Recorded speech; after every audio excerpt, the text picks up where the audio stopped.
With the labour theme now, South Africa's labour laws have led to massive job losses and the casualisation of workers in the agricultural sector over the past 20 years. These are the startling details which came out of research by the International Labour Organization on farm workers living and working conditions in South Africa. The report was commissioned by Parliament's Portfolio Committee on Labour following farm workers' violent protest action in the Western Cape in 2012. A job's bloodbath in the agricultural sector, the ILO says part of the problem is unintended consequences of the country's labour laws. Apart from job losses, these laws have also triggered a spike of evictions of farm workers. So has this policy worked for the agricultural industry? It seems, unfortunately, not. The number of farming units have declined by 30% over the last 10 years. The average solvency of farms has declined to the worst level in 30 years as debt growth outstripped asset growth, and the number of workers have declined by 30% over 20 years.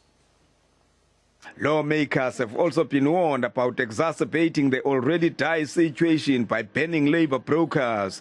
The ILO suggests that they play a crucial role in providing seasonal workers to the agricultural sector. Labour brokering should be better regulated instead of being banned outright, as we suspect that, problematic as they might be, labour brokers play an important role in coordinating the increasingly seasonal component of permanent work. There were mixed reactions to the report.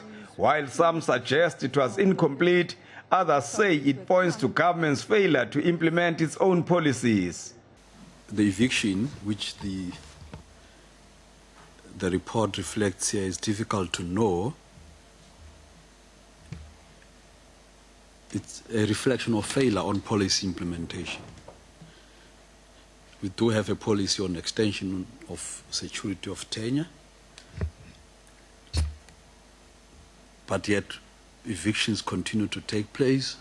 The views of organized labor and NGOs and the whole social movements operating in that terrain of inquiry don't seem to have been taken on board, unless if I missed something.